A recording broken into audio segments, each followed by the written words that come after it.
Pengaruh tilawah terhadap kesehatan tubuh.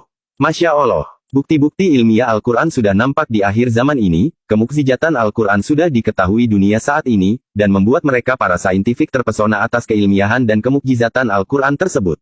Prof. Dr. Suzain Moore PhD telah merilis dalam jurnalnya, ia berkata, ini sebuah kitab yang menakjubkan karena terbukti kemukjizatannya, ia telah memperlihatkan bagaimana Al-Quran merupakan sebuah obat penyakit manusia. Suara yang keluar dari tilawah seseorang akan melayang ke udara dan kemudian masuk melewati telinga dan seterusnya diserap oleh tubuh, kemudian ia masuk ke sel-sel yang ada dalam tubuh kita. Suara yang terdengar dengan irama dan frekuensi tertentu mengandung informasi spesifik sehingga dapat memberi rangsangan kepada sel-sel dalam tubuh kita. Al-Quran yang tersusun secara sistematik dengan irama yang indah karena bacaan yang tartil dan pengulangan kata-katanya sungguh menakjubkan karena ia membuat sel-sel dalam tubuh kita bisa melawan penyakit-penyakit yang berbahaya, dengan bahasa yang menyentuh, ternyata mengandung informasi spesifik pada setiap ayat-ayatnya. Dengan informasi yang spesifik ini bisa membuat sel-sel yang sakit menjadi sembuh. Hasil penelitian terkini seperti yang diungkapkan Prof. Dr. Abraham Nicole PhD, bahwa sel-sel darah merah yang telah dibacakan ayat-ayat Al-Quran dengan bacaan tartil artinya bacaan yang indah dengan memakai kaidah tahsin tajwid, ia memperlihatkan respon tertentu. Sehingga sel-sel kanker pun bunuh diri. Bahkan virus autoimun pun lenyap. Terbukti dari hasil penelitian Prof. Dr. Victor Iron PhD USA.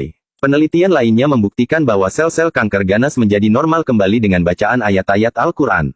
Di samping itu penelitian memperlihatkan bahwa media sifa yang paling baik untuk Al-Quran adalah air putih, madu, minyak zaitun, air zam-zam dan makanan alami yang sangat banyak ragamnya di dunia ini, ia bisa menjadi media sifa gelombang energi dari sebuah bacaan Al-Quran. Manfaat membaca Al-Quran bagi kesehatan. Menurut sebuah survei yang dilakukan oleh Dr. Al-Qodi di Klinik Besar Florida, Amerika Serikat, berhasil membuktikan hanya dengan mendengarkan ayat suci Al-Quran, baik mereka yang mengerti bahasa Arab atau tidak, ternyata memberikan perubahan fisiologis yang sangat besar. Termasuk salah satunya dapat menangkal berbagai macam penyakit. Hal tersebut dikuatkan lagi oleh penemuan Muhammad Salim yang dipublikasikan Universitas Boston. Mengapa di dalam Islam, ketika kita mengaji disarankan untuk bersuara, minimal untuk diri sendiri alias terdengar oleh telinga kita? Berikut penjelasannya, setiap sel di dalam tubuh kita bergetar di dalam sebuah sistem yang seksama, dan perubahan sekecil apapun dalam getaran ini akan menimbulkan potensi penyakit di berbagai bagian tubuh. Nah, sel-sel yang rusak ini harus digetarkan kembali untuk mengembalikan keseimbangannya. Hal tersebut artinya harus dengan suara. Maka muncullah terapi suara yang ditemukan oleh Dr. Alfred Tomatis, seorang dokter di Perancis. Sementara Dr. Al-Qodi menemukan bahwa membaca Al-Quran dengan bersuara, memberikan pengaruh yang luar biasa terhadap sel-sel otak untuk mengembalikan keseimbangannya. Penelitian berikutnya membuktikan sel kanker dapat hancur dengan menggunakan frekuensi suara saja. Dan kembali terbukti bahwa, membaca Al-Quran memiliki dampak hebat dalam proses penyembuhan penyakit sekaliber kanker. Virus dan kuman berhenti bergetar saat dibacakan ayat suci Al-Quran, dan di saat yang sama, sel-sel sehat menjadi aktif.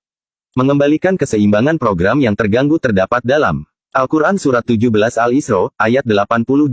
Dan yang lebih menguatkan supaya diri ini semakin rajin dan giat. Membaca Al-Quran adalah karena menurut survei, suara yang paling memiliki pengaruh kuat terhadap sel-sel tubuh, adalah suara si pemilik tubuh itu sendiri. Al-Quran Surat 7 Al-Araf ayat 55 dan Al-Quran Surat 17 Al-Isra, ayat 9 dan 10. Mengapa sholat berjamaah lebih dianjurkan? Karena ada doa yang dilantunkan dengan keras, sehingga terdengar oleh telinga, dan ini bisa mengembalikan sistem jaringan kita yang rusak. Mengapa dalam Islam mendengarkan lagu hingar-bingar tidak dianjurkan? Karena survei membuktikan, bahwa getaran suara hingar-bingar membuat tubuh tidak seimbang. Maka kesimpulannya adalah, 1. Bacalah Al-Quran di pagi hari dan malam hari sebelum tidur untuk mengembalikan sistem tubuh kembali normal. 2. Kurangi mendengarkan musik hingar-bingar, ganti saja dengan murotal yang jelas-jelas memberikan efek menyembuhkan. Siapa tahu kita punya potensi terkena kanker, tapi karena rajin mendengarkan murotal, penyakit tersebut bisa hancur sebelum terdeteksi. 3. Perbaiki baca Al-Quran, baca dengan tartil, penuhi hukum tajwid karena efek suara kita sendirilah yang paling dahsyat dalam penyembuhan. Dengan hanya tilawah yang baik dan tartil tajwid tahsin maka kesehatanmu akan terjaga. Insya Allah. Semoga bermanfaat amin.